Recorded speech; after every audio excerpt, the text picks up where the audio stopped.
is a production of DallasCowboys.com and the Dallas Cowboys Football Club. How about them Cowboys?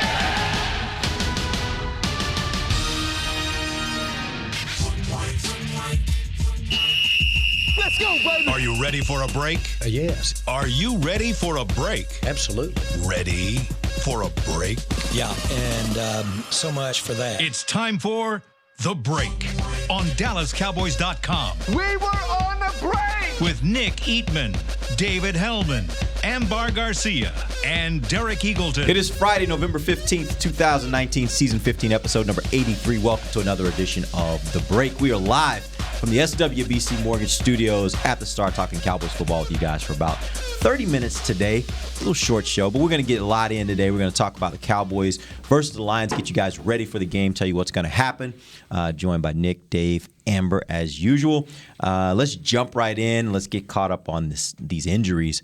Cowboys have a pretty large injury list this week, and it seems to me, and you guys can correct me if I'm wrong, it seems to me like a lot of these are kind of like you just don't know. You think everybody's all right, or at least that's the impression I had. And then I look at the injury report, I'm like, well, maybe that's a little more than I thought it was. So let's walk through this. Talk to me about Lyle Collins. He hadn't practiced all week until today. He's practicing today. Right. He's got a back problem. I think it's a maintenance thing. I mean, you always hesitate to say he's going to play, but he was moving around pretty good. Nick, would you say? Moving around pretty good today, I don't think it's a big, long list anyway. I mean, it might be a long list, but I don't think it's going to be a big deal on Sunday. A classic case of a long list that won't be super long in time for kickoff. Are like injuries like this in the O-line all around the league, or...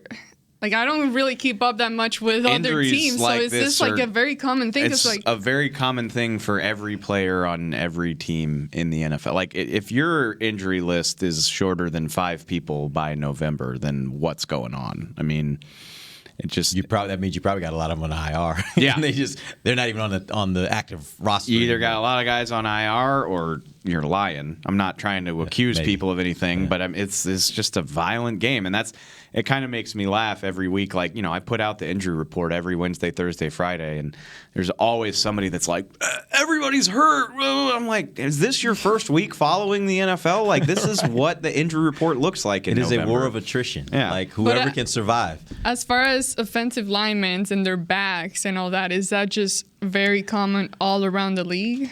I don't think so. I think that's true. Because the Cowboys right here, most of these guys are battling with some kind of back injury. So I'm just wondering, is this a common theme around the league when it comes to offensive linemen, or is this something that the Cowboys are struggling with on their own, basically?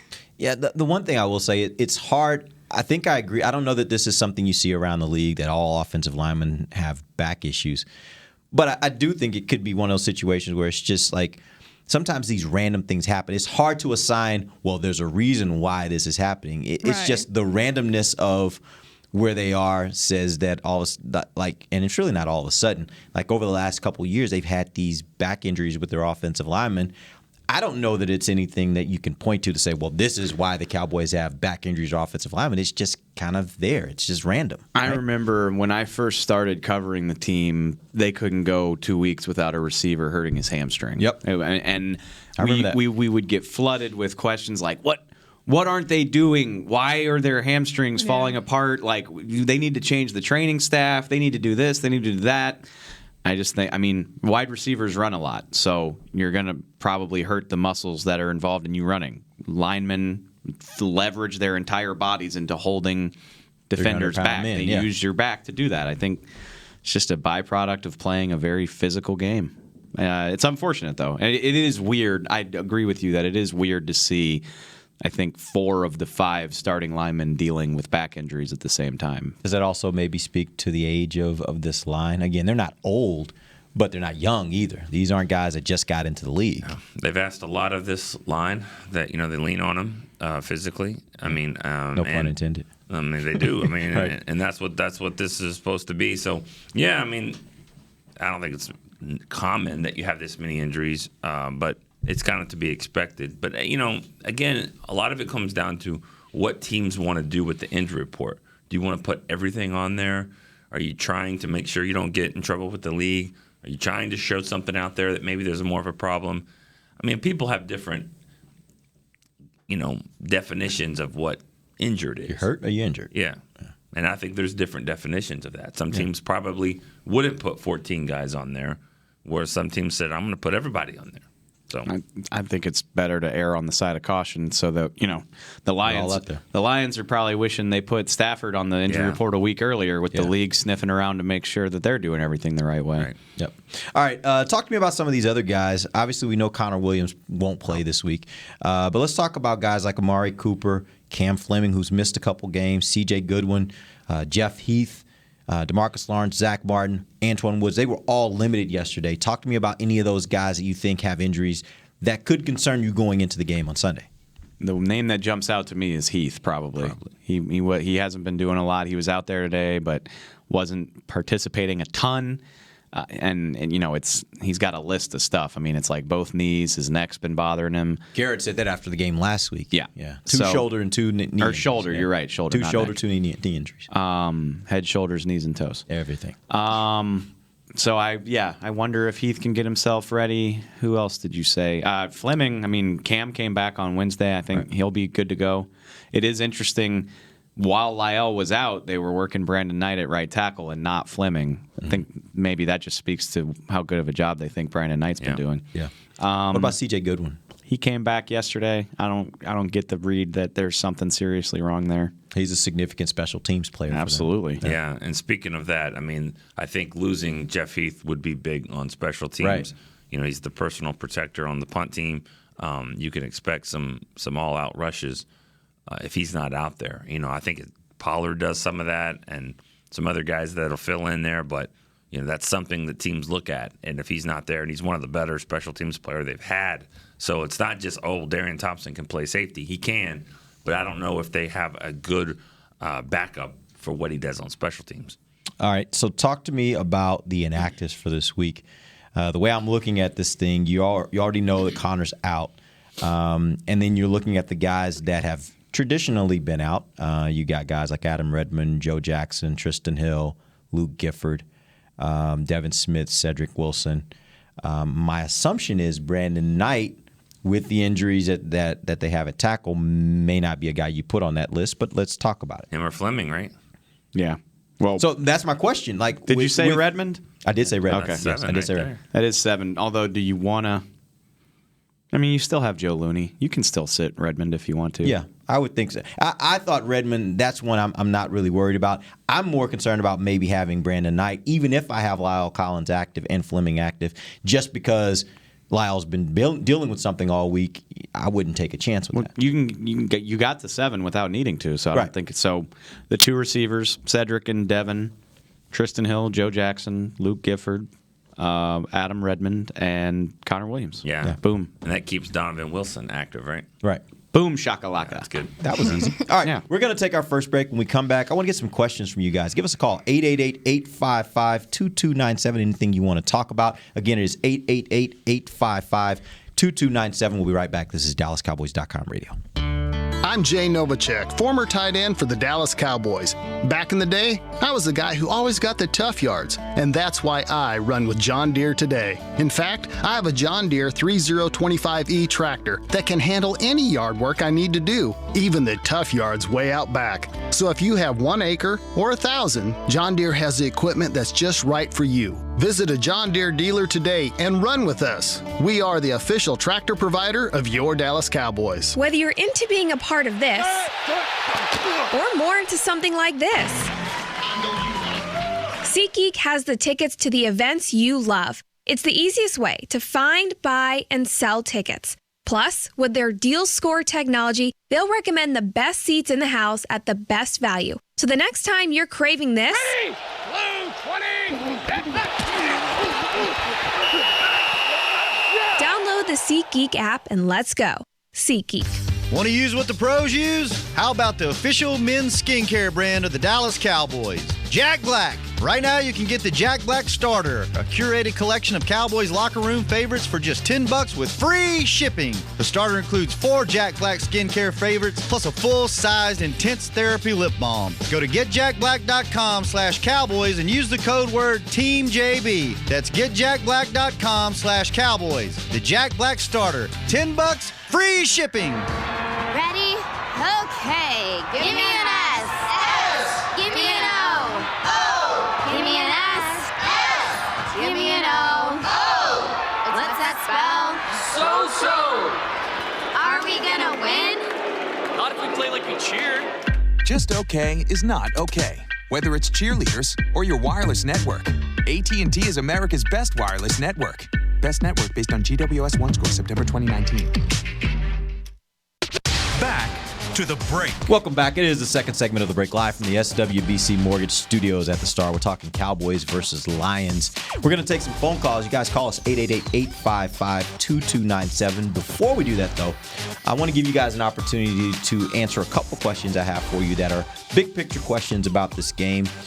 Really what I want to know is, what do you think is the biggest challenge for the Cowboys? And we're going to talk first about offense. What's the biggest challenge for the offense this week? And then we'll say what's the biggest challenge for the defense. Let's start with you, Nick. Biggest offensive challenge for the Cowboys this week? I would say that the thing that's been really hurting this team is the red zone and scoring in there and running the ball when they need to. And I know they have a big guy in there, Snacks. So I would say when you get to third and short situations, let's see if Su'a-Filo really does help. I mean, I think he will, but let's see. And let's see if they can move these guys around and run the ball when they really need to and everyone knows they're going to.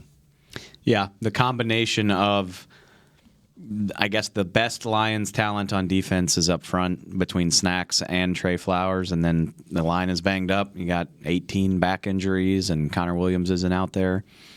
I think Su'a-Filo is, not that there's going to be this huge drop-off, but it's still a guy that hasn't been part of the lineup. So handling that front, I think they'll be okay, though.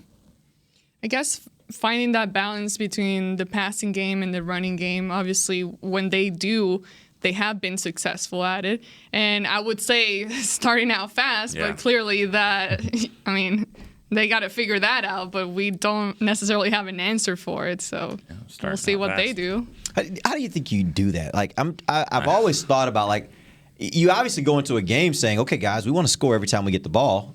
I don't know how you get a team to start fast. Is it that you change up maybe what you're doing, like from the standpoint of your scheme, your play calling? What do you think can help with that? I asked that same question to Stephen Jones this week, and he just said, finish the drive. Which I don't know if that's even a thing. It's not like we talked about the other day. I don't know if you were on here, but we talked about they haven't had a lot of 3 and outs. They kind of been driving the ball. Things are working, and then all of a sudden that treacherous 40-yard line hits, and it's like, oh man, got to go backwards. That's because they know they got a kicker that can kick for 62. That's another thing. Not 57 though. Right, not 57, but 62. All good. Kellen Moore said the same thing yesterday. He was like, look, it's not like we're going 3 and out right off the bat and punting 4 plays into the game. Like, we're getting yards. We got to stay consistent when we get down into that part of the field. But a lot of that comes down to just like running the ball when you really need to. It's one thing when you're 75 yards back there, those receivers have a way to stop and the route running really comes into play. But when the field starts to shorten a little bit, can you just say, get out of my way, Snacks, I'm running the ball? That's what the great offensive lines can do, great running games can do, is just push people out of the way. Is this running? Go ahead. I'm sorry. Finish. I was going to, is this running game that good at this point? There was a time when you could say that. Is this running game still that good where they can just say, I don't care what you're doing, I'm going to move you out of the way and we're running the ball? Not unilaterally. Obviously, they couldn't just last week, but against this defense, I think so. Like, I think there's enough of a talent advantage there that they should. Lest we forget, and I'm not trying to discount what happened against Minnesota, but they were doing that the 3 weeks prior to that, where they were just bowling people over. Right. So yes, I do think they can do that, depending on who they're playing. Frankly, there have only been 2 games this year where they didn't do that. Right. Where they didn't have their way in the running game. Right. In one game they scored 10 points. One game they scored 24. They got to give them credit for finding a way to throw the ball around, and that's, I think, maybe the encouraging part of this is that there was a lot of 3rd and 10s, and they converted. Dak did a nice job of converting, and Gallup and Cooper and Cobb did a really good job. So sprinkle in a little bit more running this week, and maybe, like she said, balance. I think they'll be fine. And obviously the talent is not the same with the Lions defense and the Vikings. I thought DeMarcus Ware made an interesting point. I did our happy hour show with him on Wednesday, and I don't know, maybe it's a little simplified, but he basically was like, just jump in the pool. Like, don't just dip, don't dip your feet in the water. Come out like, okay, how are they playing our guys? What coverage is this? What do we think is going to work? Kind of. Is that what you did?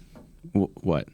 Jumped in the pool? I did jump in the pool. Exactly. I jumped right in the pool. Just go. It was probably 55 degrees in November, and I was like, whatever. LSU beat Alabama. I don't care. Anyway, yes. Jump in the pool. Just go. Just don't feel it out and kind of, let's see how the flow of the game goes. Just jump in. I don't know if that means I'm not calling for him to just take shots downfield from the gate, but first play. If they want to, that would be fun, but man, attack. If they score a touchdown on a flea flicker, like, just log off Twitter for the day. I need to, because it's just going to be like, I mean. Oh, yeah, it will be just flowing through. That happens on every Saturday. Somebody, Tulane gets one on Southern Miss or something, and there's a couple people. Did you see the flea flicker? I'm like, I don't see them all, but I'm just like associated with. You got to have You're a the flea brand, flicker king. and that's your brand. That's mine. Yeah. But I was just gonna say, you have to start incorporating all these different plays where you do the screen pass, get Dak running with the ball, give the ball to Tony Pollard. What are you doing with him? What is Tavon Austin doing? Just because I'm feeling like we're running out of time. There's only 7 games left, and you have to start putting those things on tape for the upcoming opponents. Make them just don't let them know everything that you do. Basically, like, oh, this is all we can do. This is everything we can do, mix it up, give them things to be thinking about to where now you can be more effective when you run whatever play you decide to run. I just think they're running out of time, and you have to start putting those kinds of things on tape. The one thing I will say about that, though, from the standpoint of just the time, remember last year at this point, they were 4-5. And Dave and I were talking yesterday, and we were like, if you want to make the argument, like if you just wanted to make the argument to convince somebody that the Cowboys are in a good place right now, or at least in a place that is familiar to them. This time last year they were 4-5, and they went on a run. And you start looking at the teams that we looked at the beginning of the season. We looked at the schedule and we said, man, that's going to be a brutal second half of the season. That's changed a little bit. Some of those teams that we thought were going to be really good, I don't know if you think they have the same opinion of the Rams that you once did coming into this part of the year. But you had a big change last year. Yeah, you don't have and that's Amari Cooper. I get all that. I get all that. Now, like I said before, as I started that, if you wanted to convince yourself, because the problem with it, and the flip side to that is they haven't shown this year that with the pieces they have, which, like you said, there's no new pieces coming. With the pieces what? Suafilo. My bad. Except for Suafilo, they haven't shown that they can be consistent, even against subpar competition. That's where you start to get a little bit worried. What if they rip off another 6-1 run, and after he joins the lineup, because Cooper log out of Twitter for that one too, right? Because his starting record is 7-1 as a starter. Yeah. The only game that they didn't win was the game he got hurt in the second quarter. Everything you just said is right, but I would have hoped that we would have seen the signs a little bit more clearly. True. Yeah. It still can click, but there is not a lot of evidence helping you come to that conclusion right now. You had 2 big changes last year. It was Amari Cooper, and then the offensive line coach would change last year, and that showed a difference with what they were doing. We can't forget Bennett. I think Bennett is a big change for them, and I think we kind of sweep it under the rug a little bit because it's just not a part of the narrative. Yeah. But I think that the pass rush has been better since he got here. And so we'll see how that continues to help them down the stretch. That's on defense. That's on the... Get it, but I'm just saying that it's a change to the team, and I think it should have an impact. Again, I'm not saying they're about to run the table here. That's not what I'm saying. I'm just saying that this is not unfamiliar territory to them. It is. They've been here before. I'm not going to try to quote the numbers because there's so many of them, and I can't remember them all, but I'll take you on Twitter, and the metrics will tell you, like, the Cowboys are in the very good category across most ways that, like, advanced metrics chart these things. As far as determining who are good teams like and who are not. Expected plays per average and DVOA and all that super smart Harvard stuff that I try to understand. Like, they're really good statistically. It has not translated yet. And maybe it won't. But that's also why the games they've lost have been really close. It's not like they've been getting their butts whooped. Right. It's that they've played a lot of close games. They just haven't figured out how to win in those games. Yeah. And I looked this up about clutch, fourth quarter comebacks, and 26 quarterbacks in the league have a fourth quarter comeback. And Tom Brady doesn't. We know why. Dak doesn't. And neither does Carson Wentz, which they're 5-4. They haven't had a comeback in the fourth quarter where they've come. They haven't proven to be clutch either. So if there's kind of a silver lining there, it's maybe the Eagles kind of have the same problems the Cowboys do. I feel comfortable betting that December 22nd game is going to decide the whole thing. Yeah. Yeah. I agree with that. I bet you the Eagles are a game up on the Cowboys by then. And going into the game, I think I can. Cowboys 7-7 versus 8-6, and the winner gets the tiebreaker and all that good stuff. Then got to go beat the Redskins. Yeah. I can see it. Who do the Eagles got? The Giants. The Giants. Of course. So whoever wins is going to be playing a bad team in Week 17. You'd like their odds to win. Yeah. I can just picture it. I can just see it. All right, we're going to dive into our final break. And speaking of diving, we got video of one David Hellman from last weekend. Awesome. As you guys can see, diving into the pool to celebrate LSU. It had been a long decade. You've been waiting for that for a long time. A long time. All right, we're going to take our final break. We'll come back. We'll get some predictions for this game. Till then, we'll be right back. This is DallasCowboys.com radio. Ready? Okay. Give me an S. S. Give me an O. O. Give me an S. S. Give me an O. O. What's that spell? So. Are we gonna win? Not if we play like we cheer. Just okay is not okay. Whether it's cheerleaders or your wireless network, AT&T is America's best wireless network. Best network based on GWS One score September 2019. It's time for Tailgating with the OtterBox boys. The OtterBox that builds those crazy protective phone cases? Yup, and now they're changing the side dish game with the OtterBox Trooper Soft Cooler. Lightweight, mobile, and leak-proof, Trooper is perfect for blitzing a crowded parking lot with a Frito pie. Amazing. Hey, you think I could fit my 7-layer salmon salad into the Trooper cooler? Yup, but please don't. And that's been Tailgating with the OtterBox boys. Learn more about the Trooper Soft Coolers at OtterBox.com. Whether you're into being a part of this or more into something like this,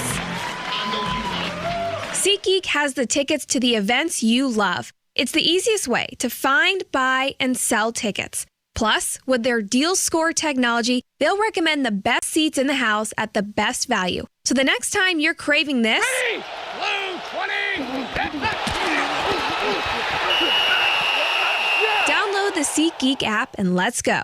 SeatGeek. Hey Cowboys Nation, this season when the Cowboys win, you get to experience the sweet taste of victory because if the Cowboys win, the next day Dunkin' is offering a free medium hot or iced coffee. So don't just celebrate the Cowboys' success from the sidelines, head to Dunkin' and treat yourself to real victory. Because this season, Cowboys fans aren't only winning on game day, they're winning the next day too with a free medium coffee. Cowboys Nation runs on Dunkin'. Excludes cold brew. Limit 1 per guest. Participation may vary. Limited time offer.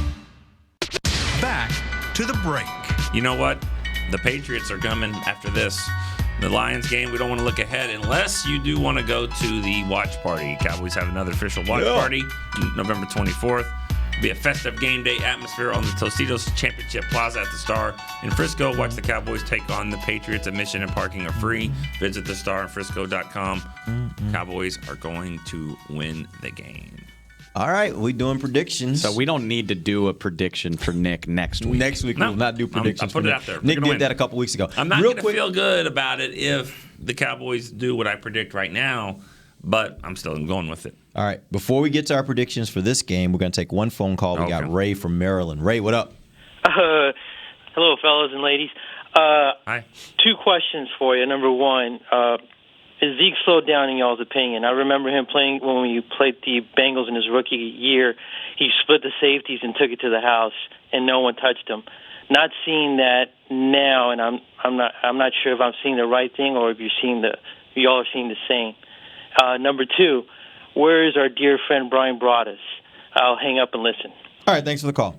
So what do you think of Zeke? I think that the defense, they play him a little bit differently. You know, his rookie year, I don't know if teams are thinking the guy's going to just split the safeties like that. That big old back's not going to do that, and he did. He did it a few times. And so I think when you look at how teams are playing him now, they do play him a little bit differently. Is he slowing down? Probably. Anybody that gets hit 800 times or whatever, he's a lot of touches, he's probably slowing down a little bit. He was beat up last year. That's why they drafted Pollard. I'm not worried about the 60-yarders. I want to see more of the 25s and 30s. So, I think a little bit, but I don't think it's alarming. But I think he's slowing down a little bit. Yeah, that's kind of been my stock answer is I would love to see more 20, 30, 40 or longer runs. And whether he bulked up a little bit, and he's not fat, I promise you that. I think that narrative finally died, but he's not. But maybe he's bulked up a little bit to handle the beating that he takes as a feature back. Maybe defenses just key on him that heavily that it's just not there.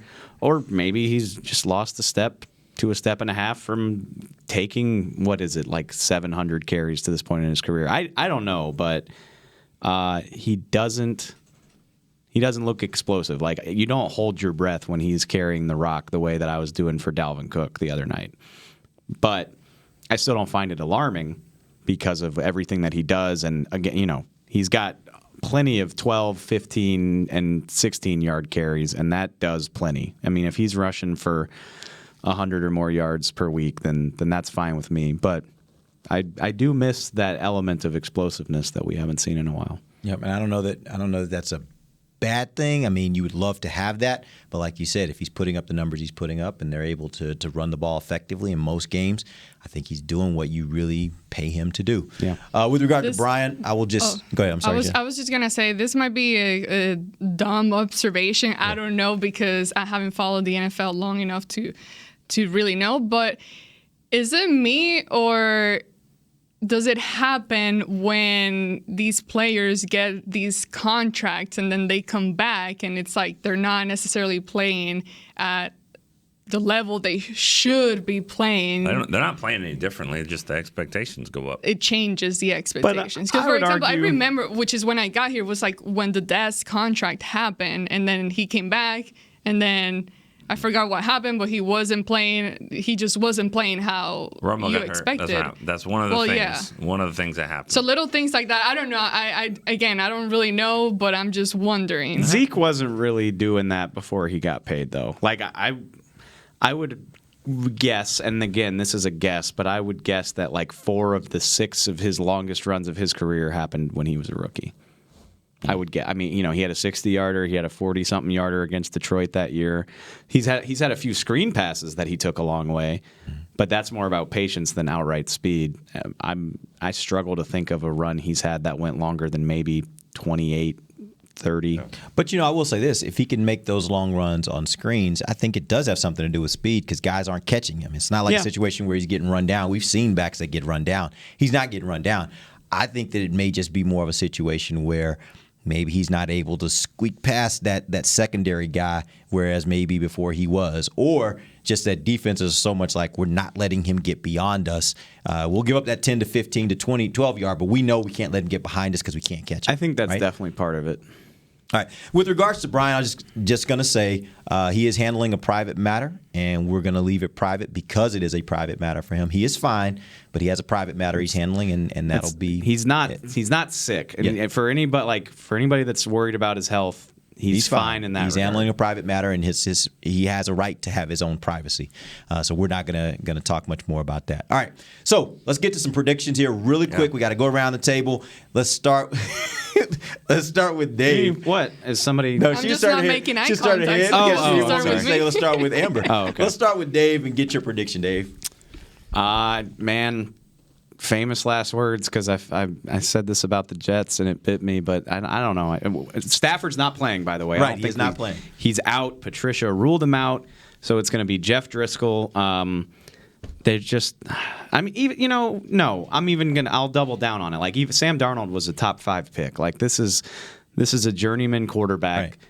This defense is far too good to allow them to score more than 14 to 20 points, and this offense should be able to score more than that against the 30th ranked defense. I struggle to overthink it more than that, even though there's a boatload of history that suggests that I should. But I think the offense can score 27 or more, and I think the defense can hold them to 17 or less. So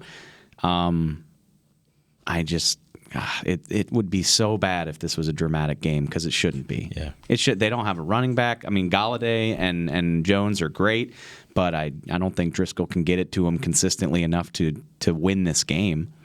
So I'm thinking like 27-13. I don't trust this team to like completely blow anybody out, but it should be a pretty comfortable game, and I'm sorry if it's not. 31-13. Witten scores, defense scores. Go. There we go. Sorry. Took all of it. I went to. I'm sorry. 31-13. Damn. This is going to be a blowout. They will dominate. 31-13. Okay. Amber? I hate myself for just being a believer again. Every week it comes down to it. But Friday, she's all earlier. in. She was like, "You're not going to convince me," and I was like, "The hell we aren't. They're going to win this game, and you're going to be absolutely right hate back." it, because by Friday I go back again. Here we are in week 11. Is it? And is this 11? Is it 10 or 11? It's 11. And they reel me back in. I believe in them again. They're going to start slow again, but they're going to figure it out. And I think with Driscoll playing, the Cowboys defense is going to be able to create some turnovers and get the ball maybe twice and get it over to the offense, and they'll be able to capitalize on it. You don't have to apologize for thinking they're going to win this game. Next week we can have a conversation. Right. This week you're okay, I think. All right. I think the same thing as all you guys think. I don't even think it's a close game. I think the Cowboys should run away. I will say this just for the record. If Matt Stafford was playing, I think this would be a totally different game. I'd be picking the Lions if Matt Stafford was playing. It would definitely be a much closer game. But I think without Stafford, I can't see how without a running back and without their quarterback, how they're going to really be able to move the ball enough against this offense, the Cowboys offense, which I think can score. They've been good at that most of the vast majority of the year. So you think this is y'all kind of get the vibe that this will be dominant from beginning to end? No. Oh, okay. I think that the final score. The final score will say. If you don't watch the game and you just look at the final score, I think the final score is somewhere in the 34-13 range. I think it's going to be a game where you look back at the score and you're like, man, they must have just dominated from start to finish. What I've seen so far this year, even against bad competition, they don't start fast. We are all thinking like 13-10 at halftime. Yeah, something like that. And then all of a sudden they get rolling, and when they get rolling, they can't stop them, and it's just pop, pop, pop. So it's going to be like touchdown. Every other game they've won this year. I forgot what you said about their kicker. Do they have a good kicker? Prater? Yeah, he's good. Yeah. So they'll get some field goals. Okay. All right, appreciate you guys joining us. We'll be back on Monday. We'll let you know what went right and what went wrong for the Cowboys. Still in for Nick Eatman, Dave Hellman, Amber Garcia. I am Derek Eagleton. This has been The Break, live on DallasCowboys.com radio. This has been a production of DallasCowboys.com and the Dallas Cowboys Football Club. How about this, Cowboys? Yeah!